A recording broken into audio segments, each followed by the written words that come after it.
Yeah, so I can definitely do it. Thank you. That's much appreciated. So I assume we are streaming, Ed, and Dan, I think you can hit record. Great. So I'd like to call to order this meeting of the Business and Finance Subcommittee. Um, and as I do, I just want to set the stage for what we're doing this evening and what we're not doing this evening. At one point, we had on the agenda a presentation from our health insurance agent at the request of the superintendent. We're going to put that off to our next meeting. I'll just say that it's a major driver of our budget increase. So I think it's important that as a subcommittee, we know what's going on there, and as a full committee that we know what's going on there. The PEC part, is maybe more legal than us in terms of negotiations, but we're going to have to make a case to the towns for our budget, and I just think we need to know, as much as we can possibly know about what's arguably the largest driver of the increase of the budget this year. So it's important that not get put off or pushed and pushed and pushed too far, so that we actually have a good discussion about it. We also, I think regional transportation came in yesterday. So, if there's anything Dan knows about that, maybe he can later tonight talk about that, or now if you want it. I don't know if he's prepared. But in terms of regional transportation for this year, just to make sure everything's looking good. And then Dan has a presentation about 23, which is our item on the agenda. So I'll turn it over to Dan. All right, thanks, Ken. So let's just start with regional transportation. Yeah, it's a little bit early this year. The past couple of years, it's been in late February or early March. I saw the notification today. I haven't seen the wire transfer yet, so I'll go looking for that tomorrow. I'll go out to Vendor Web, which is the state comptroller's office, and see if that's out there. And just to share with the committee what we were made aware of today is that the disbursement, at least the first disbursement, is a little bit less than what a lot of people were anticipating. So I'll have more on that for our next meeting. I can certainly send an email out to the group and let you know once I see the wire transfer and what's that looking at. And for this year's budget, and also for the 23 budget, basically it was level funded, at least in terms of Wachusett, approximately $1.8 million in change. We saw a very slight decrease in 23, and I'll get to that in a second. So thanks, Dan. Yeah, just if I could just follow up on that. Yeah, I do appreciate you doing that. There was a little bit of panic on the internet today about people perhaps getting less than they anticipated in this disbursement. So if you can let us know, in the interval between the meetings, once you have information, I think that would be good. Yep. And understood. And again, as the committee knows, the regional transportation reimbursement is one of our revenue drivers. I will say this, that in the event that the number is less than what we anticipated, as you all know from our previous discussions on Medicaid receipts, that one December payment of approximately $555,000 basically meets the benchmark that we had in this year's budget of approximately 575.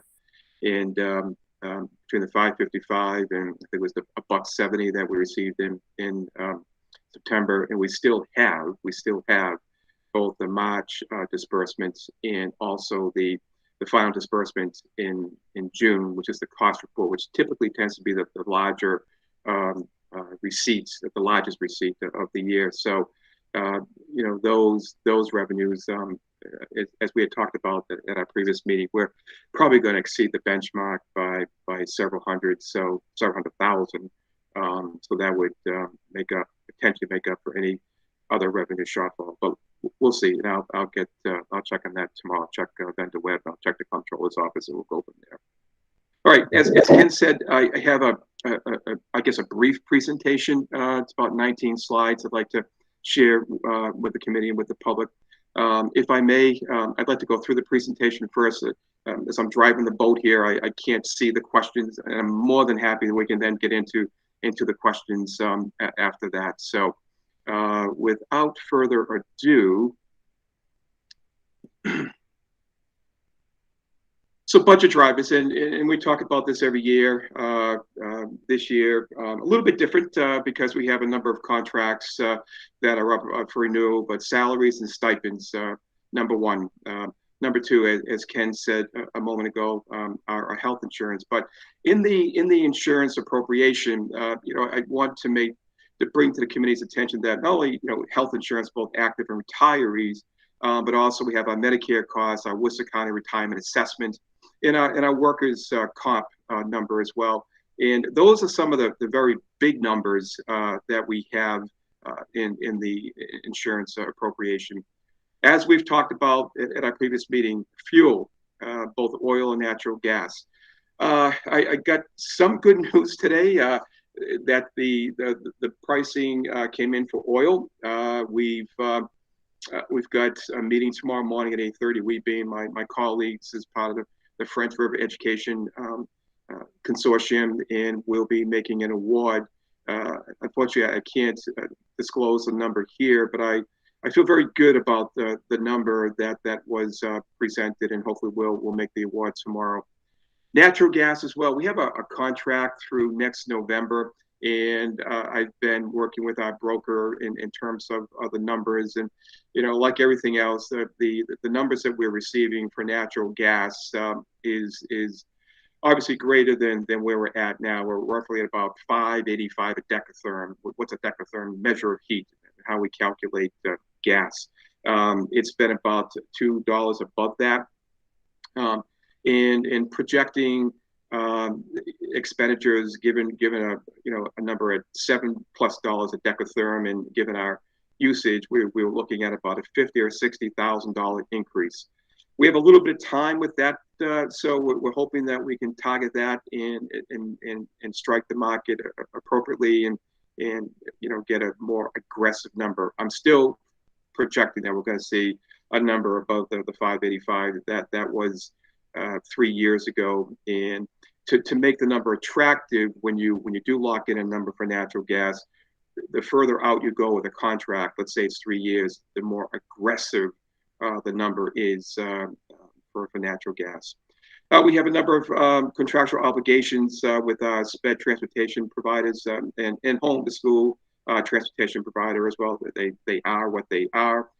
And as the committee knows in the past, transportation is also a large number in our budget. And in sped tuitions, not only in the general fund, but across the board through circuit breaker and our 240 grant, those are significant. And we've spoken about that a little bit, but those are one of the other larger drivers for the 23 budget.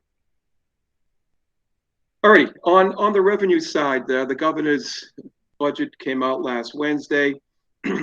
Our Chapter 70 has gone up approximately $2,673,498. We saw an almost 9% increase for a couple of reasons. Number one, our enrollment numbers went up. Number two, there were a number of factors, but also the inflation figure went up. Now it's 1.45. I think it was 4.45 that drove that formula. But also too, in that number, and it's mingled in that 32 million plus, is an allocation for SOA, Student Opportunity Act, and that's approximately $1 million. So at that almost 2.7, a million of that gets rolled into that number, is part of the SOA. And that's significant because, as you know from last year, we saw a very nominal decrease in our Chapter 70, and now we're looking at an almost 9% increase. And again, this is the House 1 budget. We will use these numbers for our budget that gets approved in March. And if there is a problem, as it was last year, we can certainly circle back as we did last year, and the committee would revoke that if need be in early May, just prior to town meetings. Staying with the revenue, regional transportation, basically it's a wash for FY23. Again, we're at approximately 1.8 million and change, a slight decrease of $7,500. And again, these numbers are driven by the data on our end of the year report. The final number on the cherry sheet this year was approximately 2.4, but what was voted by the committee was the 1.8. Our charter reimbursement, we saw a pretty significant increase in that of approximately $76,633, almost 136% increase. And again, this is the reimbursement that we receive through DESE, through DOR, for students who are coming into the district. I'm sorry, I lost my train of thought there. So approximately $76,000 increase there. This shouldn't be a surprise to the committee. Our school choice, as you know, our school choice students are going down each and every year. This year, our cherry sheet number is $317,430. Next year, the governor's House 1 budget reflects, excuse me, an almost $80,000 decrease, with at this point in time, approximately $237,942. And this is a number that will probably hold true for the balance of the state budget process. So we will be looking at a significant reduction in those revenues for next year. And as the committee knows, we typically have used school choice money as a means to offset the cost of health insurance in the general fund. And on the expense side, and again, this the school choice out and the charter school assessments, this number here, and this is the cumulative number. So this is one of our appropriations. This year, the number is $1,732,282. With the House 1 budget, we saw a reduction of almost $225,000, or almost 13%. In FY 21 to 22, if Ken was here and Malay was not here this evening, we saw a huge increase from approximately 1.1, 1.2 to the 1.7, and that has again that has gone down given the governor's budget. So that's a number that will be a fluid number during the state budget process. And again, this number here is what we use for our other operating cost appropriation. On the local revenues, as I was saying a few minutes ago, we had budgeted $575 this year. I bumped it approximately $25,000 for a 4.35% increase. And again, the reason why our revenues this year will certainly get close to $1 million is that we are able to go back to March of 2020. And there are a number of expenditures that are related to COVID that are now an allowable cost. We don't foresee those expenditures moving forward for FY23 and thereafter. So this number here, actually both these numbers, the 575 and the 600,000, is really a credit to again the great work that Mrs. Soper has done to get all the appropriate staff involved with Medicaid billing. She's done a Herculean task, and as as Ken knows, and again, if Malaya were here, just going back, I think 2 short years ago, our revenues took a plunge because of the issue that I inherited, when I first started, and she's done a great job to get those receipts up. Our interest, I kept the number the same, just projecting out the revenues. 2 years ago, we exceeded $100,000. This 50K is basically an indication of the market, and it would be my recommendation that we certainly don't exceed this, and as we drill down in the budget process, that we may maybe even make an adjustment down to 25K. In miscellaneous, again, this year, at 225,000, looking to level fund that for FY23. Again, this is reflective of the invoices that we send districts across the Commonwealth for transporting their students to the DEVRO program in Rutland. And we were pretty successful at the end of 21 to hit our target of the budget. So, and we've been pretty good so far this year, and I'll update the committee at our next meeting in terms of those revenues. So I think level funding it is a conservative figure. As again, the veteran members know, that number was significantly greater several years ago, and I brought it back to what I think is a more realistic benchmark on the revenue side. Alrighty, so what do we know at this time regarding offsets? And the first thing is, what are the offsets? So for the newer members, just a really quick definition. The offsets are the financial resources that administration uses to reduce the total cost of general fund.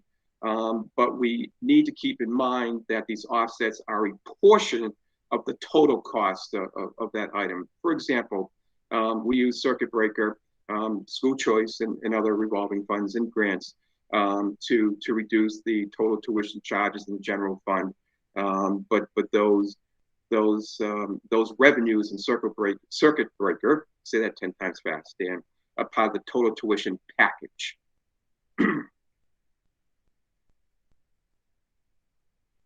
If we can see that or not, I'll blow it up a little bit more. So right now, and these are some initial projections. We're looking to bring forward approximately 1.2 in this year's circuit breaker, and as the committee knows, you are allowed to carry forward 1 year's allocation of funds. Next year, we're estimating at about 3.4 million. The real number, I think, would be slightly higher. And speaking with Director Smith, who's on the call this evening, we're not losing any students. They're not aging out.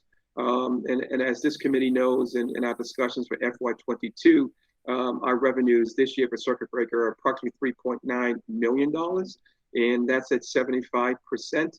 So to try and really sharpen our pencil and to be more aligned with where we think we're going to be next year, we're looking at 3.4 million. For another offset, our ECC revolving fund. And again, this would be used to pay the salary, to offset the salary of the principal over there. And again, we have approximately 35,000 and change on our books now through, I believe it was the end of November. So we still have December and January and the following months to post thereafter that. I think that's a pretty conservative number.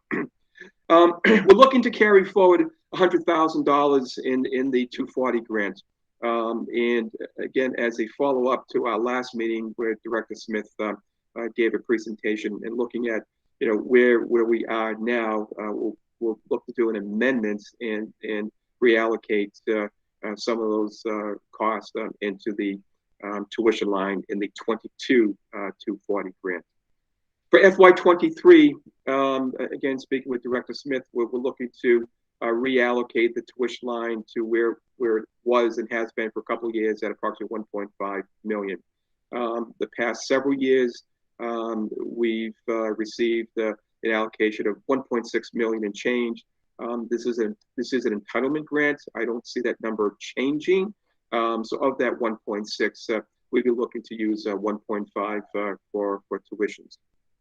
School choice. This 600,000 is in essence a combination of the carry forward from FY20 and FY21. As the committee knows from our discussions at the end of FY20, we brought forward 372,000 and change, and then in FY20, then FY21 with that carry forward, and then the amount that we brought forward from 21 was approximately 386,000 and change, pushing on with 700. So conservative carry forward for FY23 would be approximately $600,000. In projecting out our revenues, and I shared this with Superintendent McCall and Deputy Superintendent Daly earlier this week. I'm projecting out our receipts this year between the carry forwards that still remains on the books in this year's revenues. We would have a little bit under $1 million as potential school choice revenue out there. School lunch has been done in the past. We would use approximately $150,000 to offset the cost for health insurance. Our FEMA revolving, again, that's the money that we took in last year. I'm actually working on another application for reimbursement. So we're looking at approximately $112,000 and counting. Fingers crossed that we'll get something from what I'm submitting to FEMA for this year. And then our ESSA 3 grant recently approved. In the FY22 budget, we had made a reduction, as you may recall, in operations and maintenance, approximately $200,000. And we had built into the 22 budget $200,000 for PPE. We made that cut last spring on the premise that we would build in $200K in ESSA 3. That is the case. But what we're looking to do is expend $100,000 of that and looking to bring forward another $100,000 into FY23 to offset operations and maintenance, specifically any PPE costs. Transportation stabilization, again, we're looking to use that, but as you recall, last year we did a transfer at the end of the fiscal year, pretty much late May, early June, of $1 million. And the reason why we did that last year is because the buses, the yellow buses, didn't run for half a year, so that cash was there. That's not the case this year, so we're looking to make a very nominal transfer over into the transportation stabilization of $200,000. So as of this date, and again, these are just initial numbers to be discussed, we're looking to use $7,462,000 as potential offsets, keyword potential offsets for the FY23 budget.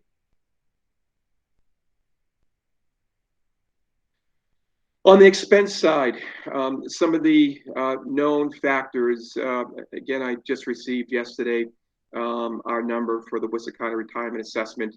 It's almost $2.6 million, $2,570,982. It's a 9.40% increase. That is a confirmed number. And again, that number reflects the district making the payments to Worcester County Retirement on July 1, this coming July 1. Oil, as I said earlier, the bids are in. And they'll be evaluated tomorrow morning with an award tomorrow morning.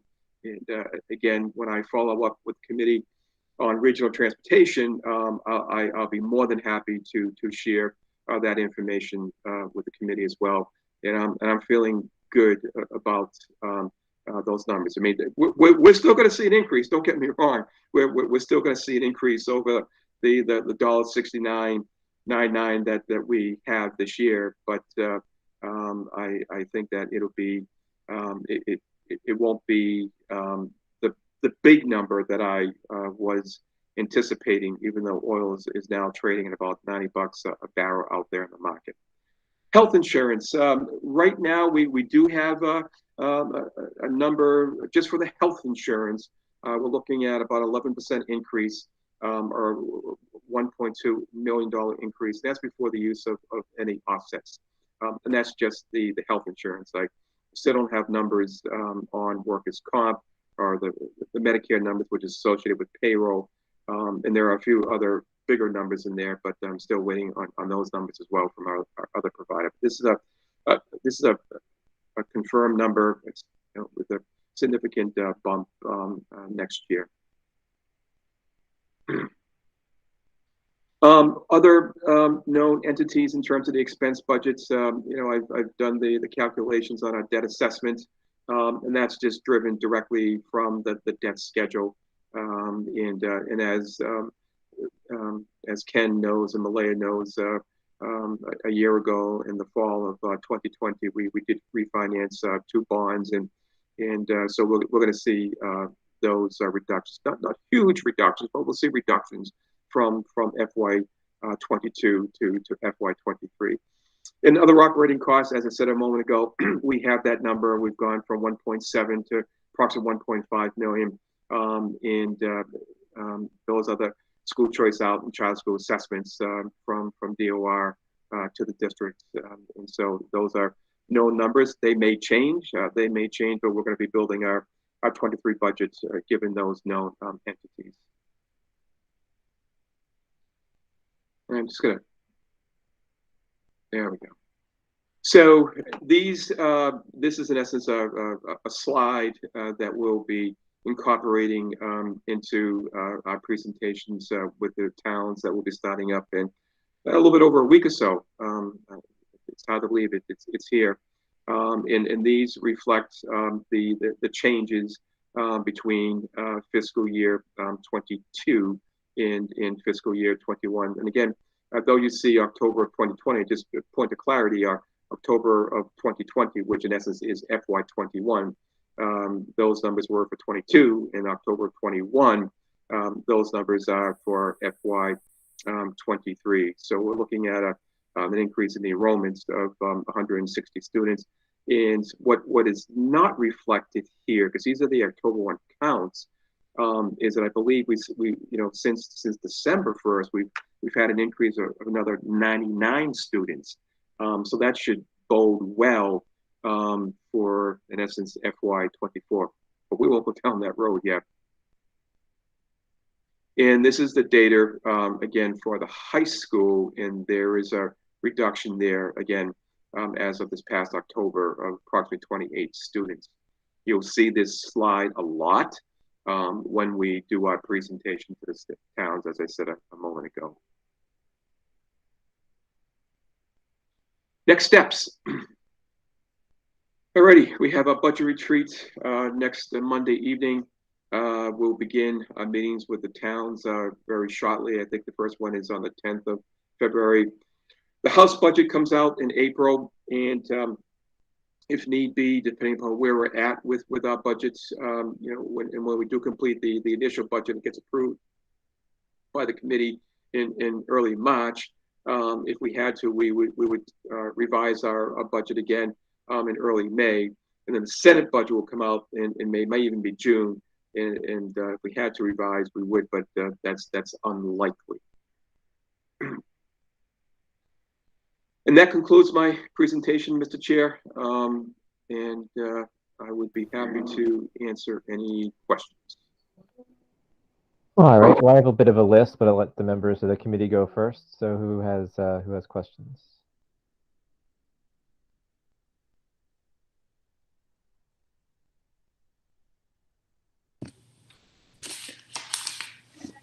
I guess I'll start. So it'd probably be an easy one with the SOA allocation.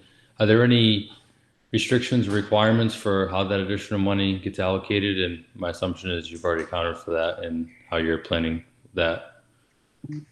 So the answer is yes. And the superintendent and I had a conversation about that this afternoon. Darryl, did you want to jump in on that one real quick? Yeah, so we're going to be looking back through the DESA requirements associated with the SOA right now and take a look at our SOA plan, because again, what we'll probably do is take a look at the overall amount. Our original SOA amount was a little under $400,000. So they've increased the amount. So we'll probably end up modifying our plan, which is due in April, and we'll bring that forth to the full committee. But we just, I had asked Dan to find out, where the SOA amount is, and he actually had to call DESE. They had to walk through it, and you can't find it. They have to kind of explain it, and they kind of say, well, if you subtract this from this, and you get this, and the difference is your SOA money. Is that correct, Dan? It is correct. I wish I could put it up on a screen here. I can't. What I'm more than happy to do is forward this to the committee, but the number is commingled, if you will, buried in a couple of numbers. If you went to, I see Lauren shaking her head. If you go to the Chapter 70 page and you're looking at the breakout for Wachusett, you're not going to see a line there that says SOA. It's a number that's the end result of several other calculations in that sheet. So it's not as clearly defined as it was a couple of years ago, where it was a separate allocation. Okay, I had a couple more, but I can yield to other people so we can balance. Okay. Sorry, I'm seeing a few head nods or head this ways. In terms of the school choice out, I'm just curious, if you look at pre-COVID, is that trending? How is that trending? I know year over year there was a decrease, but is that trending, and is that sort of following a pattern that we're seeing pre-COVID? Or I'm just trying to understand, did COVID have an impact that we should be planning for in out years or thinking about in out years, or is that going in a direction maybe we thought it would be going if we look at it more macro level?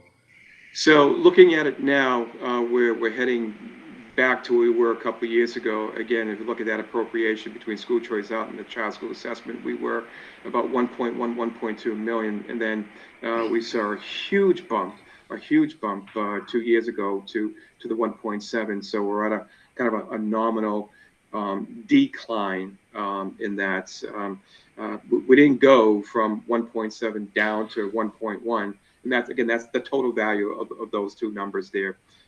We didn't, but there was a $220, almost a $225,000 reduction from the 22 figure.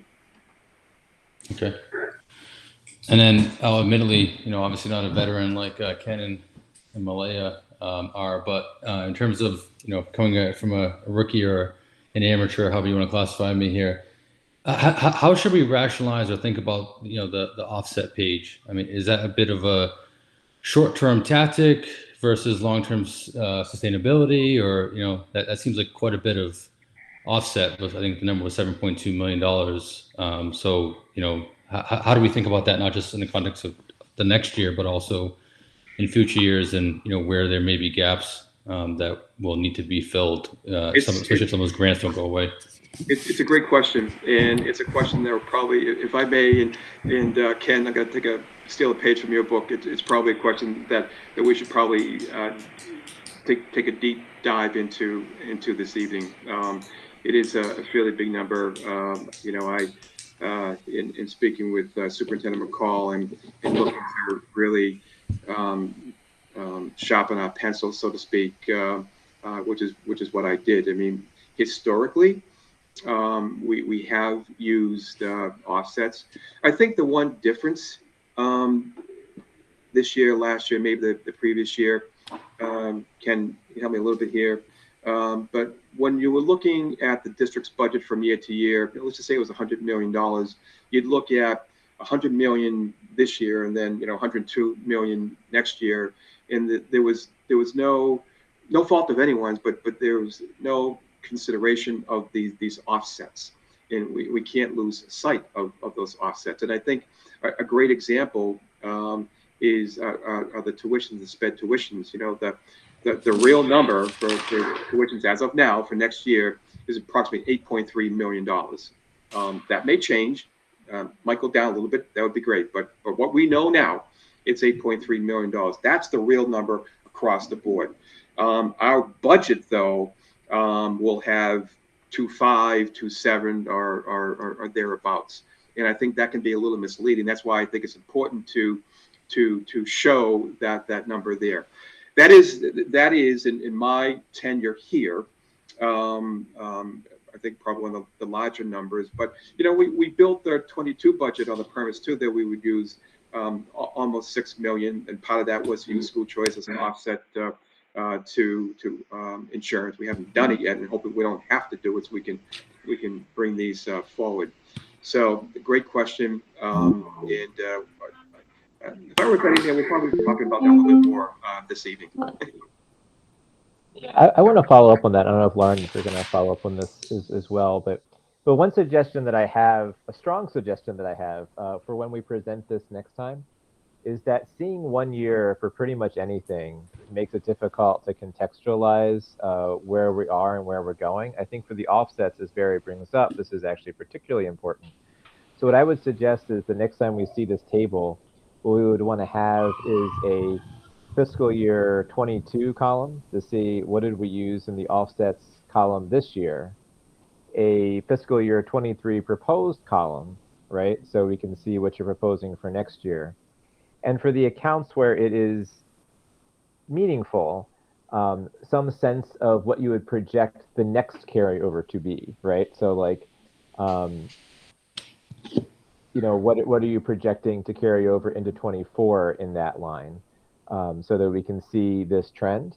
But I think it's hard, at least for me, to dive deeply into this without seeing some sense of, again, and I don't know if I put words in Barry's mouth here, but if it's $7.4 million in offsets, is that more or less than we did this year?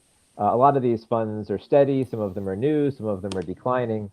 Just to get a sense that we're not, you know, hey, if we use $600,000 last year in offset A, we're using $650,000 this year, and we're projecting a carry forward of $650,000. I feel kind of okay about that, right?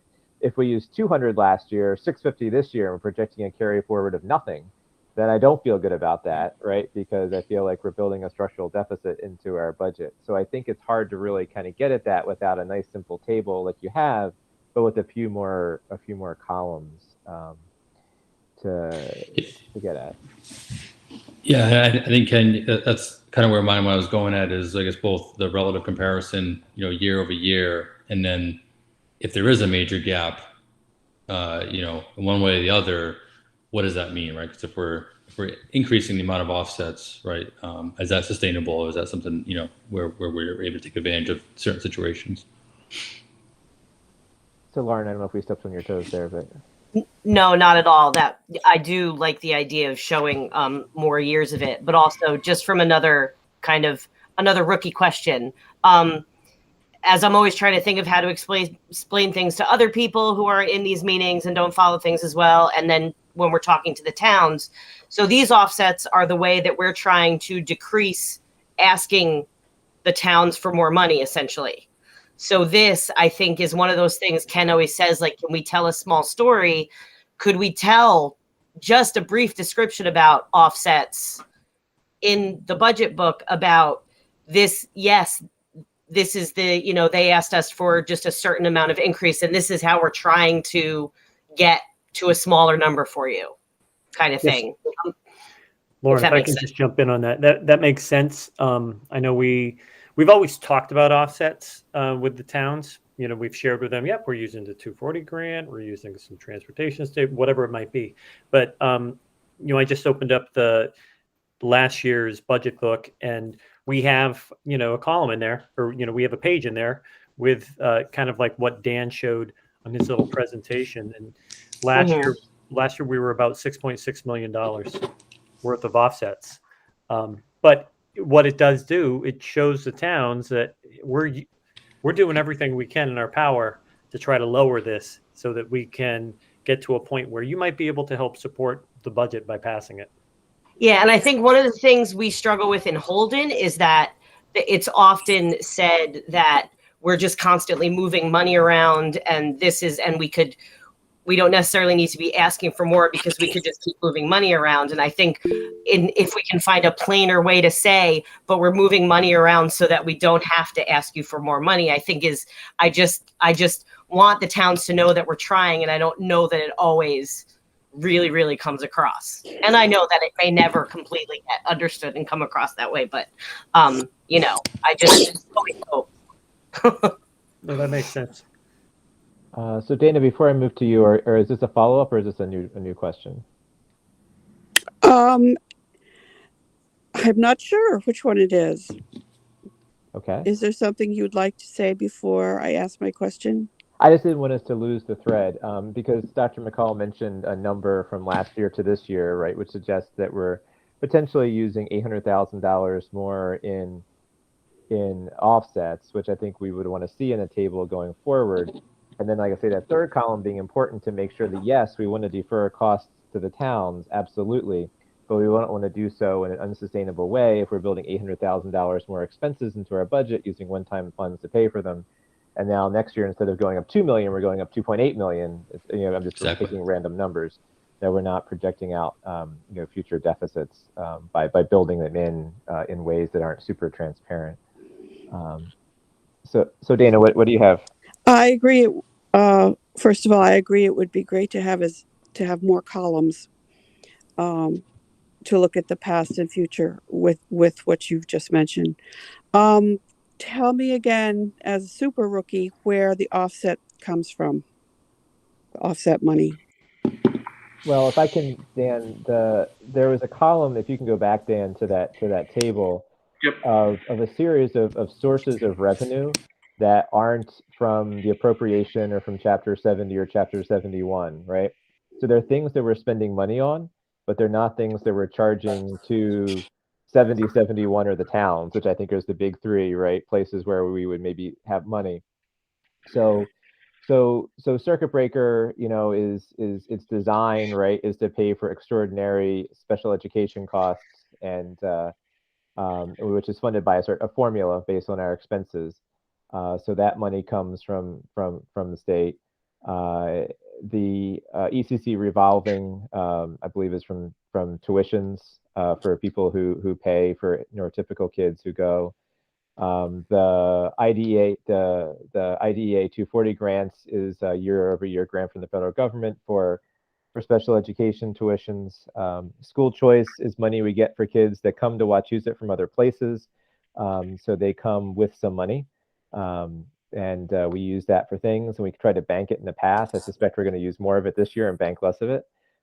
School lunch is revenue from kids buying lunches, essentially, and it goes to pay for the food and all, but we also want to pay for the insurance of the people who work there. The FEMA revolving is a one-time FEMA grant, which is a few years to spend. Same with the ESSER 3, I believe. The transportation stabilization is money that we had because we got more money than we needed when we did run the buses, and we're kind of using that to defer what we charge to the towns for transportation. So these are all things that we're going to spend money on, but we're not going to ask the towns for. We're not going to charge to the general fund through this way. Perfect. Okay. Textbook. Do you have a follow-up on that, Dana, or? I'm just trying to think of a way to explain that to the towns, so that they would say, oh, okay, and not say, well, why can't you just make the circuit breaker bigger? So I can kind of explain that. So I meet with all of the FinComs and select boards, and sometimes town managers come to those meetings as well. And we talk through a presentation where we actually talk through these as well. So it's explained there. And the FinComs and select boards are really those are the people who have the most questions about these, and they have a tendency of being the ones to be able to talk about it at town meetings as well. So it'll happen at those meetings. Another thing that kind of, I think, to think about in terms of, I want to make sure I'm explaining this right myself, but in terms of our budget, right? So when we vote as a school committee on a budget, that doesn't include this, right? So this is on top of the budget number we vote on. So one way that it could be transparent at some point, or maybe it's more confusing, is to say, like, this is the appropriated budget that we're sending to the towns, and here's your appropriations based on this. But to be honest, we're anticipating spending this much, and that delta comes from offsets, just so people can see that if it's, this isn't the number, but if it was a $100 million budget, that it's really $107.5 million. $100 million is the budget that we're voting on. $7.5 million would be the. Now I know there's more things than this, but big picture, what we're actually maybe spending. So good point, Ken. But we kind of do that, not at the budget time, but in spring when we vote the revolving accounts, and we do vote, a level of revenue and expenditures. It's like the first or second meeting in June every year, and so we will be voting. The FEMA will be voting, school choice will be voting, the ECC revolving. And I don't think, I'll stand corrected, Ken, I don't think that when we did this last year, 2 years ago, or last year, we didn't really get into a deep discussion. Maybe this year we just impress upon the larger committee that, these numbers that they're voting that night we're using them to reduce the general fund and ultimately to reduce the assessments to the towns. Thank you. I still think the reason we would care is kind of the reason that Barry got to earlier, where we want to make sure we're not, when we're voting our actual budget, that we're not behind the curtain using an extraordinarily high amount of offsets that'll come back to bite us in the butt the next year. I think that's the conversation we can't wait until later to have. We need to just be aware of what we're doing. But I think the columns that we had suggested might get at that. Understood. Understood. Yeah. So what other questions do folks have? I have and maybe Ken, this is for you. And I apologize if this was covered in one of the meetings that I missed earlier, but this budget retreat that we're having next Monday, is there kind of like goals and objectives, or like just a format? Like how should we think about preparing for that and going into that? That's a conversation I haven't been a part of with the superintendent and Chair Dennis. I'm actually kind of curious about that myself. So Daryl, do you want to talk about that? Sure. So we haven't spent a great deal of time talking about it, in all honesty, from the vantage point of me and Mike. When we're talking about the concept of a budget retreat, it's truly not a retreat in the way Ken and I, we used to have years ago. We would get together on a Saturday morning, kind of talk through many of the different concepts and ideas associated with what people were looking at from their own vantage point as a school committee member. We would throw out some numbers associated with the governor's budget and so forth, but it would really be a time for some more broad conversation. We ended up creating a strategic plan. Strategic plan allowed us to define what we were going to move forward with. So the retreat really became more of, almost like a presentation with a discussion after the fact over the past few years. So school committee has, past year or two, it's basically said, hey, we'd like to have more conversation about what's going into the budget, about where money is being spent. The thought about going into Monday, and Dan and Jane and the rest of our administrative team been talking about this, is really looking at where we're at in reference to what monies we might have available, and conversations around what might school committee members like administration to put forth in terms of priorities. So priorities around staffing, social emotional learning, textbooks, technology, all those types of things. And all that kind of comes into play in a broader discussion. The reality with this particular budget is that there's not a lot of wiggle room. So then Barry, you brought the point up, and Dan knows, because I've been talking to him about the amount of money that's in the offsets right now, because to a certain extent it does build. You're not setting me up, because I'm not going to be here, but we're setting up the next superintendent, the next school committee, to have not necessarily a structural deficit, but it's this is a lot of money that we'd be using in offsets. So and I did tell Dan, hey, how can we he took his orders and went right at it. I think what we need to do is look at this and say, how might we continue to try to get to a place near where the town said? Because again, I'm not locked into that. They only want a 2.5% increase in like a $1.7 million increase in terms of dollar amount. But if we look at this and we say we'd like to get a budget passed sometime before school starts, then I think we have to be cognizant of the fact that we do have a couple of towns who are in financial trouble.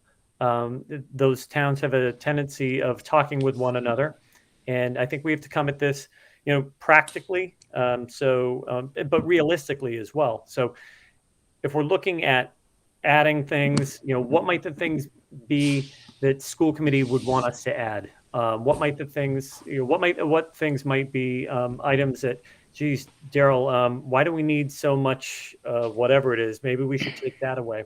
So we've actually, that's really kind of the concept of where we're going to be going. What I can tell you right now is there's not going to be a lot of choice money. There really isn't like, hey, we want these 15 new people.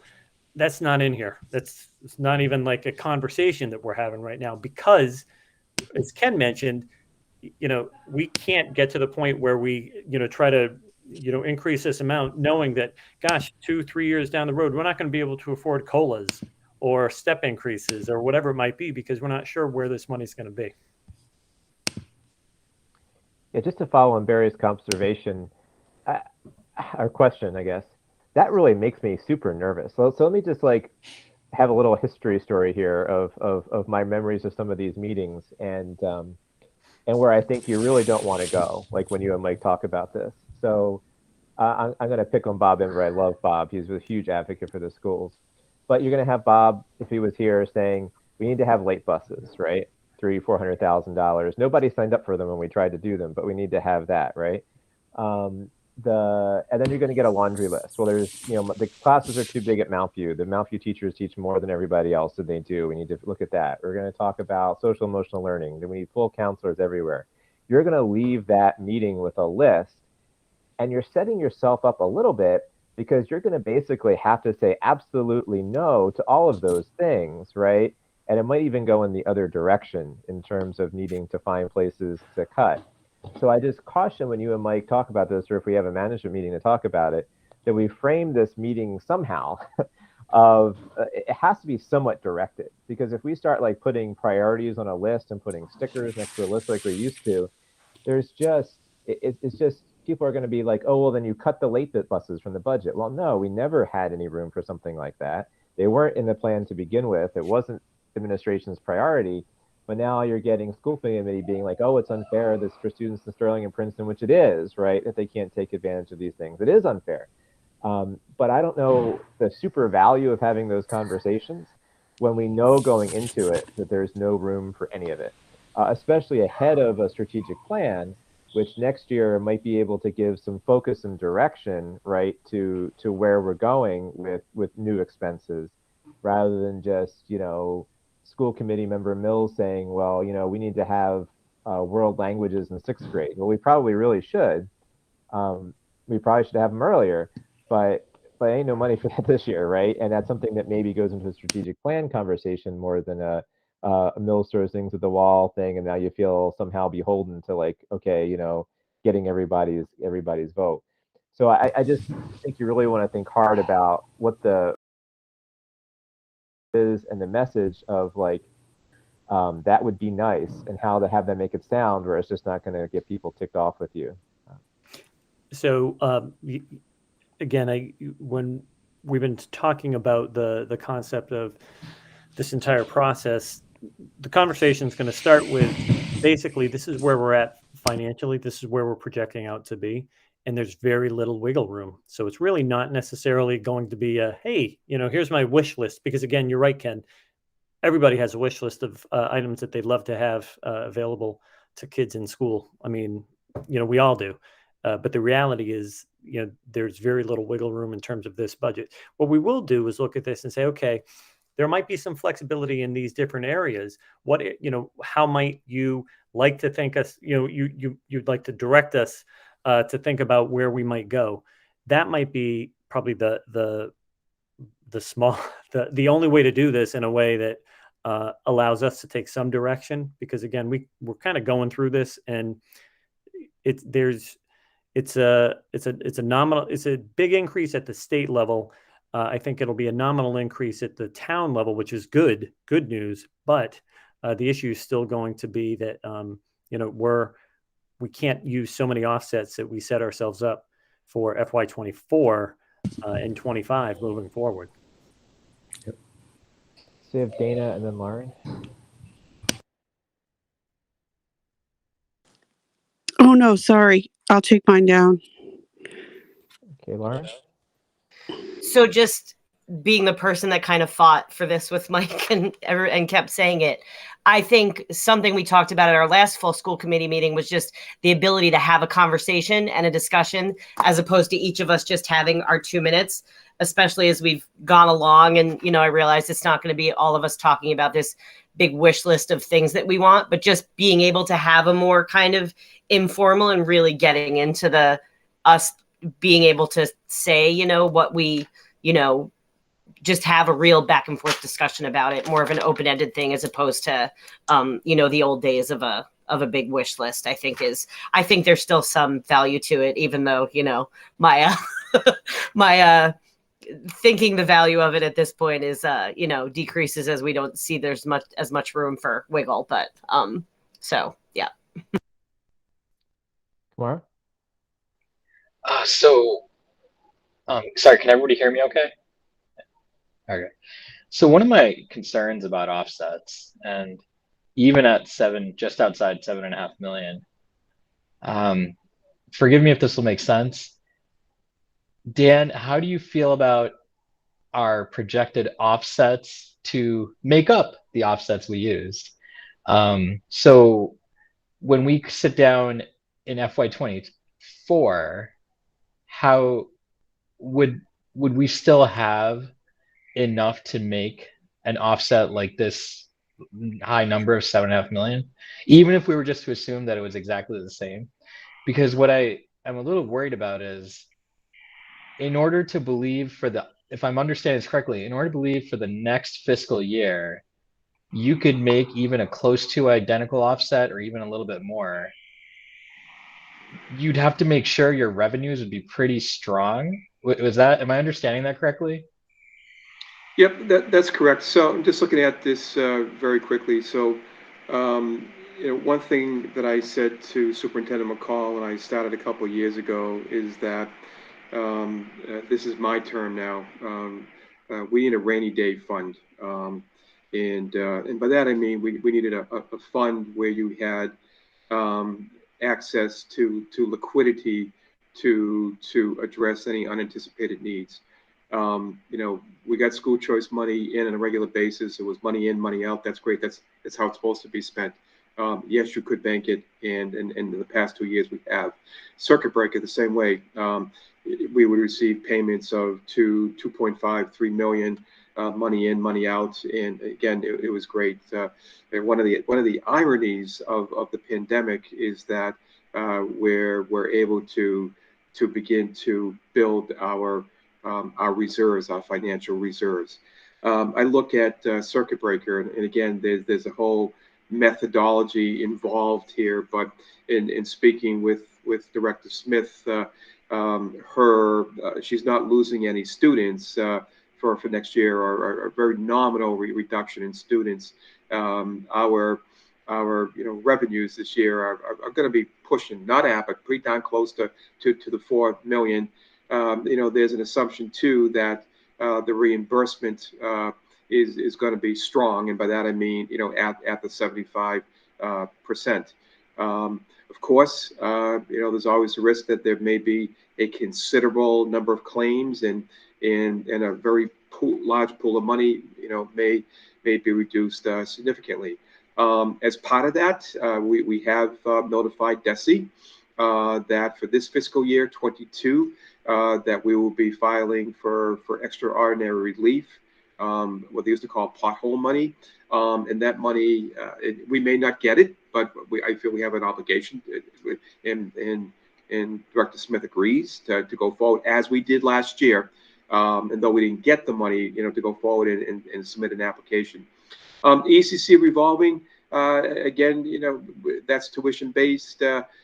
We haven't touched that in a couple years. I mean, yes, the revenues were down because of COVID, but this year, again, through November, December, we're about 35K or thereabouts as a balance. We still have several months left to the year. And that number there is a cumulative number of as I wrote 22 and 23. The 240 grant, that's an entitlement grant. I certainly see that, maintaining itself at 1.6 and change for the indefinite future. I think the key there will be, in future years, what's the value associated with contracted service with the tuition line in that grant. I'm just going to jump down to the FEMA revolving, and as the committee knows, and as Ken and Malaya well know from last year, that was a year-long effort to get that 112,000. That is a revolving fund. We can carry it from year to year. I argue that we should be using those funds for any COVID-related costs, be they for PPE or be they for any upgrades with HVAC or what have you. ESSA3, there is a lifespan on that, September of 2024, and then it goes away. So if we can hold on to this 100,000 for 23 and perhaps towards the end, that would be great. And transportation stabilization, this would be the third year that we've gone down that road. The first year, as Ken well knows, we use a very conservative number of 150,000. That was bumped up significantly for this year, due in large part to the buses not running last year, for a goodly half of the year. I don't see that number. I mean, we can certainly work towards that.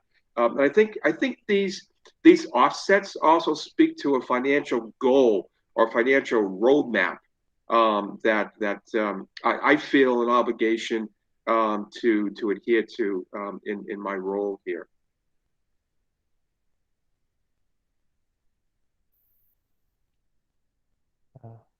In honor of Malaya, who's not here, I'm going to say I have about 10 questions. So some of them are observations, some of them are comments. But I'll start throwing a few of them out there, and then people can interrupt me and take their turn if they have new things to come up. All right, some of them are just requests for more information the next time we have a presentation.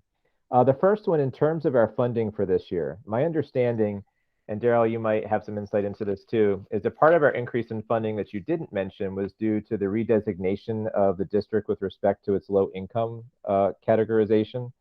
That I think we were in a higher reimbursement rate in next year than we were before, which is Yes. good and bad. I mean, I guess it's good because we get more money. It's bad because it suggests that people in our towns are in less secure fiscal positions, which we should also keep in mind when we vote a budget.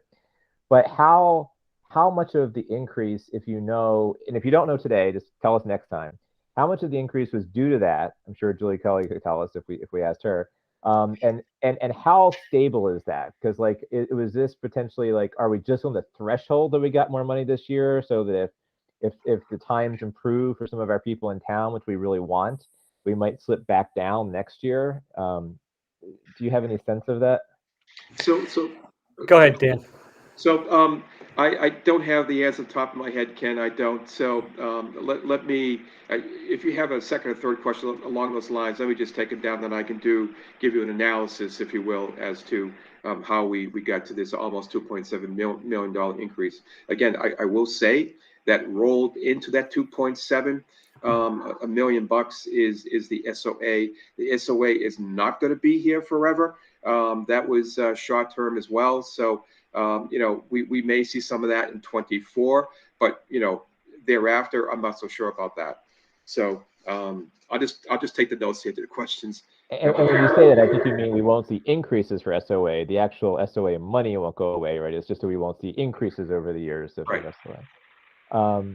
So yeah, I think that's, and I didn't have the time to think this through, but I know there's a worksheet on DESU that has like the ratios at different levels with percentages. I mean, it's ninja math, but it is publicly available. And I just thought it was interesting to note, as I said, for both reasons, that we do have to be aware of the fact that our low income went up, which means people in town have less money, or more people have less money. So that's one. Question number two, just as more of an observation.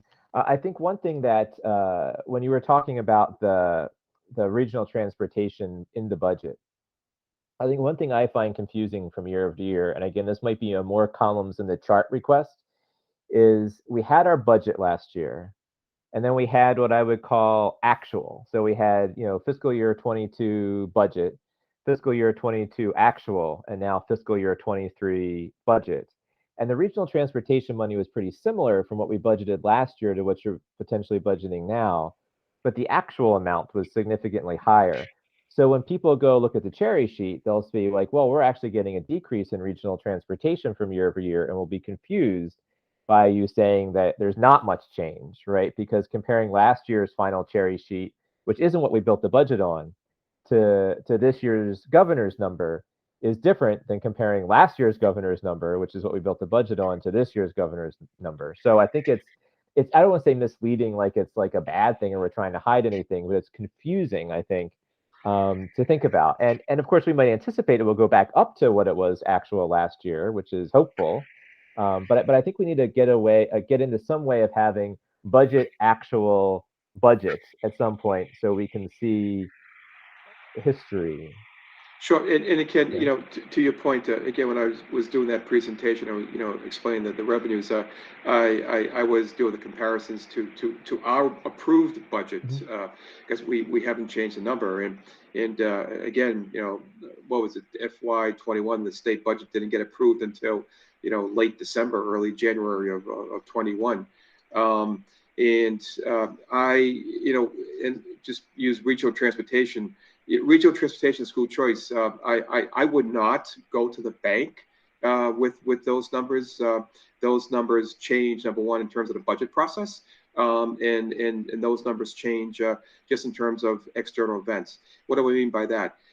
Again, Ken, and if Malaya were here, and for the newer members, you all know that for the past 2 years, there was also an adjustment made on regional transportation.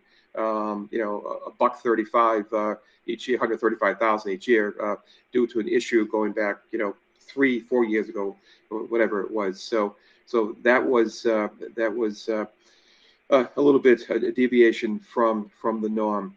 Also, too, at the end of the year, if DESE has more cash, Jay Sullivan, the executive director of school finance, will allocate accordingly that final payment to districts across the board, and we did see as that second payment last year was pretty significant. Off the top of my head, I think it was like $1.2 million. That was that payment in June.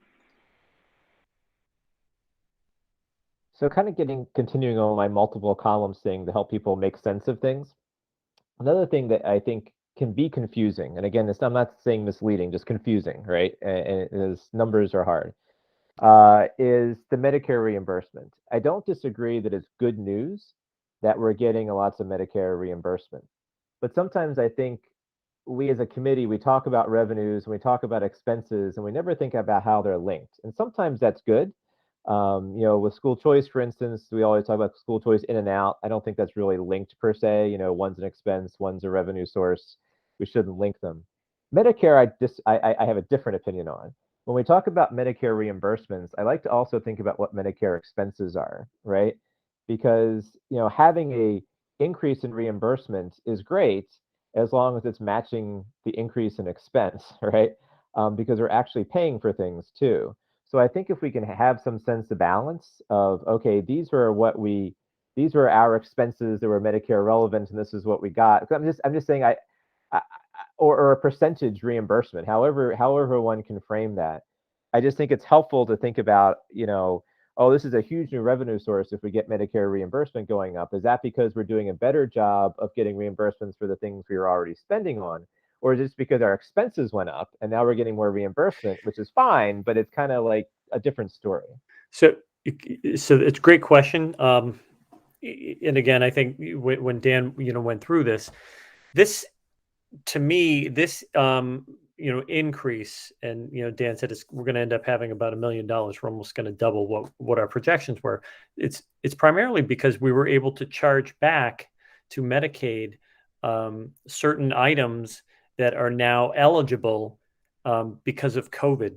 And we've been able to go back, Chris, if you can just jump in, we can go back all the way to March 2020, I believe?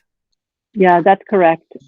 We have what I can tell you is that we haven't increased staff related to the people that are claiming Medicaid, which is nice. We added Sue Soper to do the work, but the kids that are getting that service, the Medicaid eligible kids, we haven't necessarily increased it. There's not necessarily a direct correlation like you would see in Circuit Breaker. Like Circuit Breaker, we get more reimbursement because we're spending more in tuitions, if you will. So with Medicaid, it's a little bit different because we're claiming better. During COVID, they opened up the claims really, really wide for the kinds of expenses.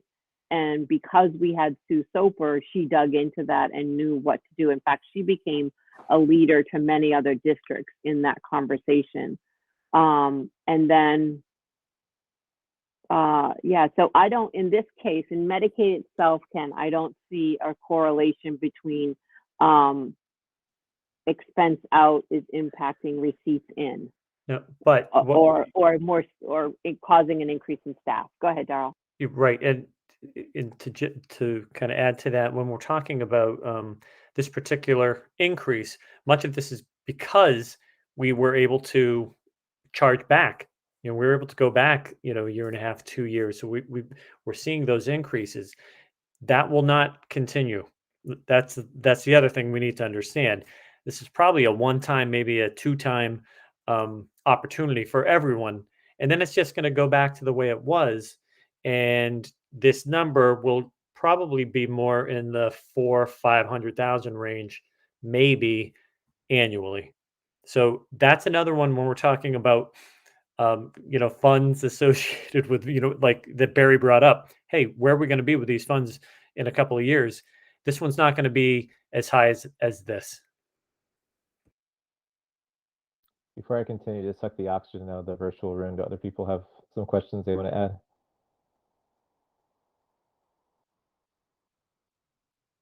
All right, well, seeing none.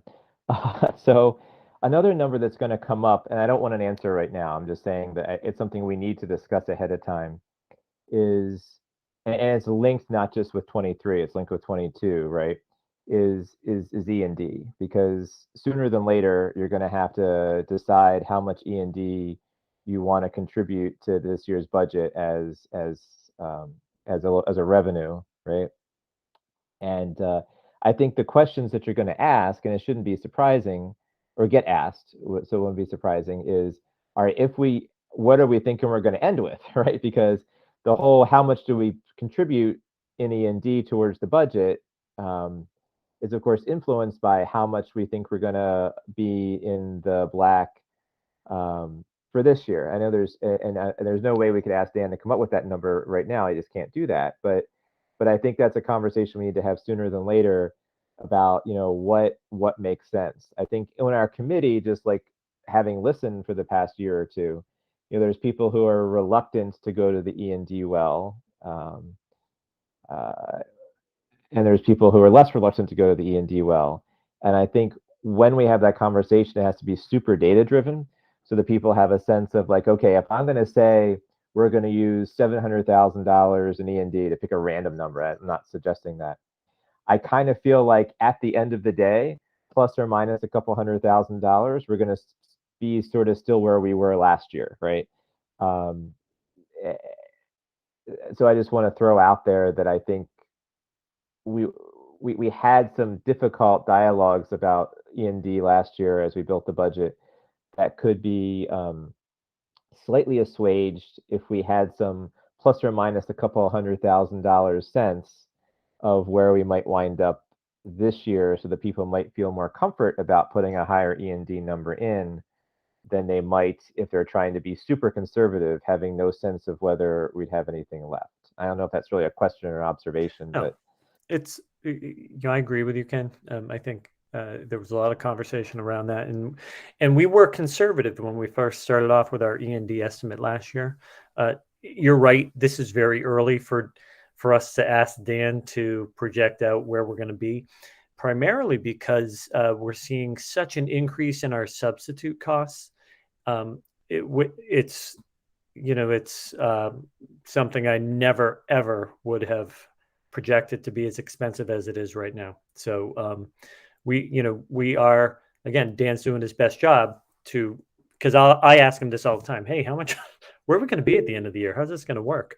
I think part of it is when we're working through this, we're now just trying to project out based upon, where we have been over the past, not the past month, because I think that was a little bit of an anomaly because of Omicron, but probably more like November, December, looking at those numbers and then having it, carry forward. So, Dan, you want to jump in? Just a comment. If people are okay, I was going to stop presenting now. If you're okay with that.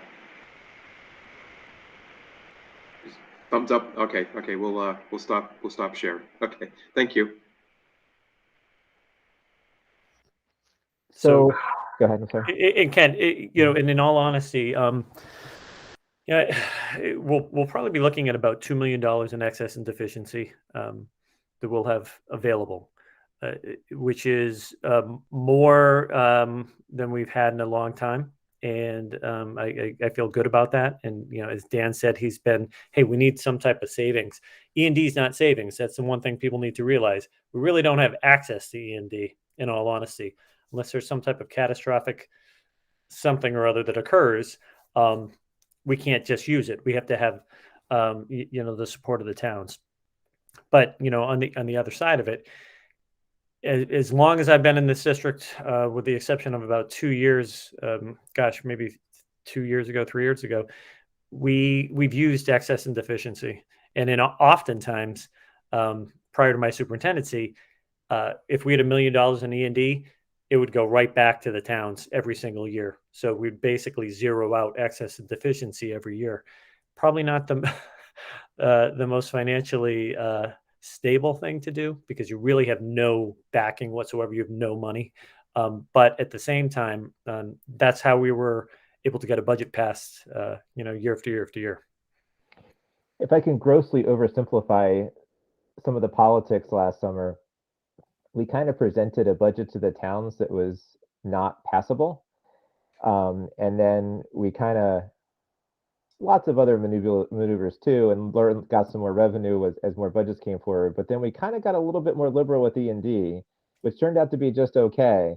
And we could have saved ourselves a whole lot of hecka angst if we had just done that in the first place. Just throwing that out there. And so, again, we've been working on this budget now for several weeks, and it was great to get the governor's money, or the House One budget in. But in my brain, we're going to be using E&D. It's going to happen. It has to happen. I would never plan on using all of it at this stage of the game. We're sitting on a decent amount, but I think we can use enough of excess and deficiency to lower the town assessments, as Ken said, so that we're not going in there knowing that it's kind of it's Custer's last stand, because that's basically what it was last year. Having the opportunity to go in with a real number that we could get past the first time around, I think it will be beneficial to everyone this year. But does that not still then, effectively pass it on to 24, right, where that E&D won't be there? So, you're effectively giving to the next administration, school committee to resolve whatever that E&D is that we use, right? Right. So what Ken mentioned was, when we're looking at E&D, and this is what we talked about last year at the end of the year when we were going through this conversation, we're like, okay, if we use $850,000 or $950,000, are we going to make that up because we will have X number of dollars left over at the end of the year that will go into excess and deficiency? So I think that's probably going to be one of the conversations that occurs, around this. Does it push off? Yeah, I think there's always that concern. But it's just like school choice, looking at that school choice dollar amount, we have about $1 million. We'll have about $1 million that we could use out of school choice. If we use 600, it still gives us 400, and we can build onto that, but we can't spend $600,000 as an offset next year out of school choice because we won't have that much money in it. I think I've built my street cred a little about structural deficits to say that We are a little bit also trying to hopefully pass over a one-time crazy increase in health insurance that hopefully isn't going to happen every year. So a little bit of that could be just smoothing that out a little bit. It seems like every year it's 12%, but that's not actually the case. There have been some years where it's been essentially 0%. And it almost seems like the bad year, like whether it's a good or a bad year to the towns, in my view, is almost always driven by the health insurance amount. Like it's not the biggest driver when I said that earlier in the day, but it's a big variable from year to year about it being a bumpy rather than a smooth increase year over year. Yeah, I think 3 years ago, 5 years ago and 4 years ago, or 4 years ago and 3 years ago, our increase was 0% for health insurance, which is phenomenal. So all of a sudden you're like, oh my gosh, it basically pockets $1.5 million or $2 million that we're not trying to scramble around and find. So Kumar, do you have a question? Yeah, so if someone could just remind me, if you give out some of the excess and deficiency as part of the, with the towns, reducing their assessments, how is that formula calculated? So if we had 5 towns, I'm using really easy numbers and I'm not suggesting 1 million, but let's say if we give 1 million, is that basically, are we appropriating it in some formula way? So it's based upon the percentage, the town size. So here's the great example, and I'm not picking on Paxton if anyone's watching from Paxton, but they're the easiest ones. So for every $100,000 reduction that we make, or that we make, it's $10,000 for Paxton. So when they're like, "Hey, we need a $100,000 reduction in our assessment," that's $1 million for the budget for the district. And not to make a simple story more complicated, which is, I'm always asking us to go the other way. The formula for charges to the towns is a little bit different for different categories of assessment, because one is based on the high school population, and the rest is based on the total student population. But that's getting into the weeds a little bit. But for small towns, it's a non-zero weed, because every dollar for Paxton and Princeton, every dollar is worth the same in every town, but as a percentage of the budget, it's bigger in some of our small. Right. Correction of the town budget. My next general question, I don't expect you to have an answer to this, Daryl, and I'm going to kind of channel Bob Imber again, just to make you nervous about where I'm going.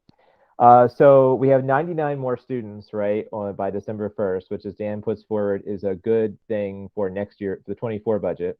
He said we had 99 more students. But in the meantime, they need like a teacher and aides and to be on a bus and whatnot. So they're going to cost us money next year because they're little students we'd like to like teach and stuff, right? So they're not free. So the Imber question, I guess I get to with that is, I know you'll sharpen your pencil and figure out a staffing plan everywhere, and I don't think something has to be a grand staffing plan for us to see. But I think a sense of, and I don't need an answer now, but then eventually we do, is are we actually going to have a cost associated with these more kids next year, even though they're going to get us money the following year? Like, are they just spread out enough that like every class is a little bit one bigger here or there, or yes. what? Yeah, so I can tell you that the increases that we've had, it's not like we're getting 45 kids in Paxton, and I'm using Paxton, or 45 kids at one particular school in one particular grade. So we have been fortunate in that sense. It has been spread out. We've been pretty lucky. And as we kind of project out, we're probably going to continue to see that. Now, as new members, might not know this, people who have been sitting on the board for a while do. We always play around with FTEs in buildings. So if we have a grade level with 40 kids in it, and there are 3 teachers, but there are 60 kids in the grade before it, we move that teacher down so that we have smaller class sizes. We also do that from school to school. So if we see the Mayo school is going up in a grade level, and typically they just have 4, it's amazing. They always have 4, and they always have had 4, except for 1 year where they had 3. If they all of a sudden have a bubble and we don't need as many teachers in one particular building, we'll move an FTE over there. We're probably looking at being able to do that this year pretty easily. because our numbers didn't increase so dramatically that we had to, again, add more staff in different places. Just so you know, paraprofessionals typically get added during the school year to provide support to students, as do ABA PAs. So those are things that they get added, and then they're reduced, in different times as kids age out, or kids maybe move out of district, or they don't need the services anymore. But no, I'm not looking to really add more because we have more kids. And of course, if some of those 99s had needs that sent them out of the district, we of course wouldn't get circuit breaker until the following year. So we'd have to keep an eye on who these kids are and what they need. Exactly. Right. But it's unlike but we have the move-in law would protect us from those tuitions. So sometimes we have students that move in, and if they're in a private placement, we don't own that tuition until the following year. If they're in a collaborative, we own that tuition, or if they come in and they're in our program, we own that expense, but we can also then charge that through circuit breaker under our district. So there's some balance there, some protection, Thank you. if you will. Dana, do you have a question?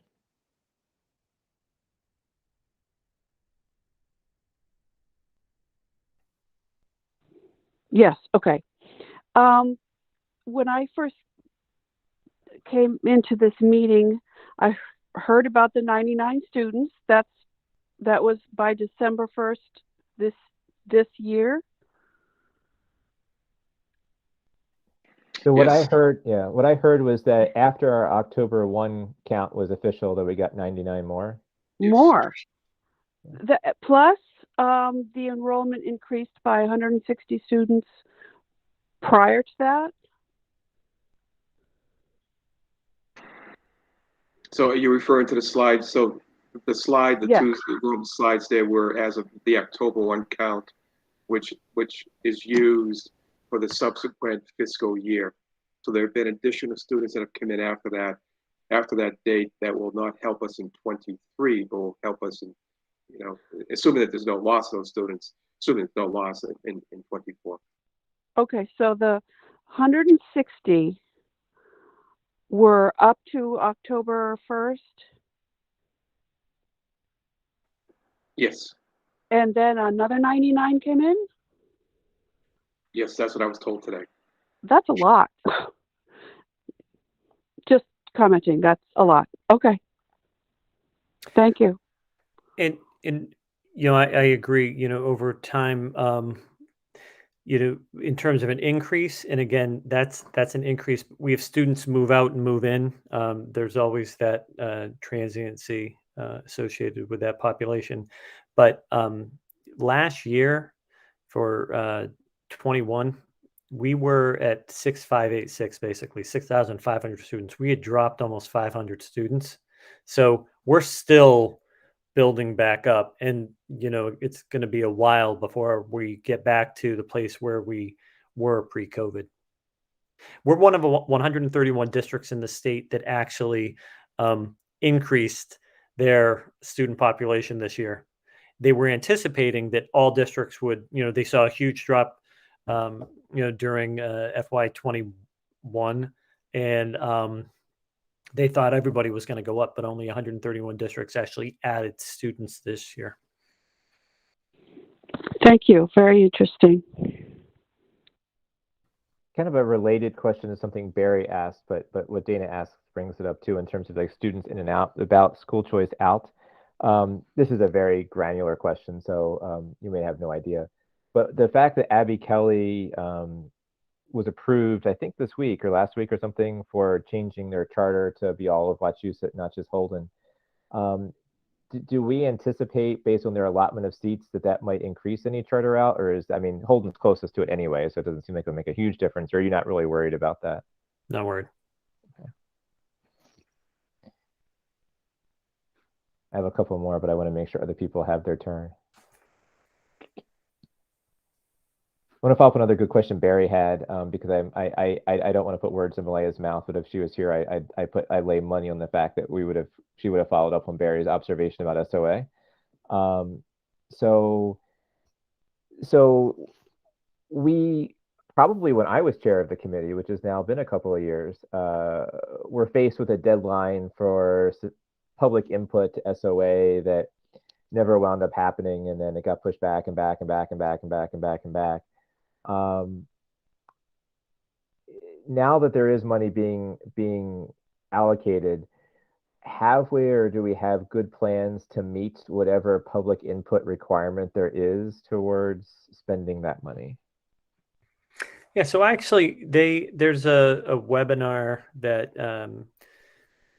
Jane sat through the other day that I'll be going through, and Jane has a hand up, so she'll be able to talk about it. But I'll be looking at it, as well. But again, that's where they're going to go through the details associated with what we had to do when we created the plan. We had to get the input. I'm not sure what the requirements are right now, Ken. But Jane, do you know? Yeah, I mean, we definitely need to get stakeholder input from school committee, from teachers, from administrators, and it just all came out, honestly, the last 2 weeks. I think the webinar I attended related to the requirements for us to complete it and update it was just last week. So I'm still kind of unpacking it, but I know that Darryl and I are going to meet to talk through a plan of how to get that input. But we have time. It's not due until April 1st. And we're not going to get the actual template to update until March, but they've given us like a draft we can work off of. So it's mostly kind of more to amend our plan. They have added a few more categories and things that we can consider.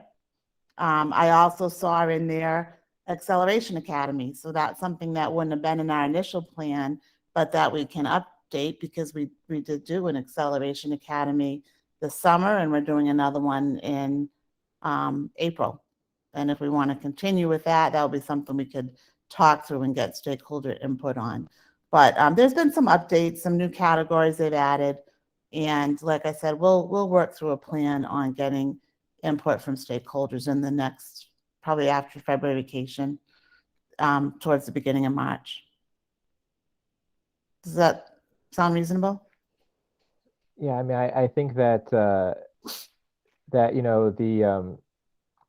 we back when this first came out, like the opportunity word was key, right? It was like an opportunity to do things that maybe we weren't doing for particular segments of our population, right? And it would be a shame if that was lost, right? In the sense of now it's just patching a hole. And again, I'm not trying to put words in absence members' mouths, but that seems something to just keep in mind, that we don't want to lose the opportunity that exists, even though we do have holes to fill. No, I agree, Ken. Again, we have to look at that SOA plan. For people who you can actually go onto the DESE website, and you can see all of the approved SOA plans for all districts throughout the state, and ours is up there. And you can see, we were focusing on special education. That was a subcategory that we were looking at, and we have dollar allocations associated with what we were looking to put forth. What we're going to do with that money. We were able to put in basically a head nurse. We were able to get elementary counselors in. We were able to purchase some STAR math and reading to help support those kids. So those are all things that we were able to do with those funds, which is fantastic. Now we have to say, okay, we're going to continue to do that. We're going to continue to pay those people. So that'll all kind of roll in to that, whatever the $1 million is. But then we also we'll look back and say, okay, what else can we tie into this in order? As Ken said, let's ensure that we're giving opportunities, because it's an opportunity. Other districts, I can tell you, there are other districts that were millions and millions and millions of dollars this time around. So I think a lot of districts are going to go back and take a look at their original plans as well.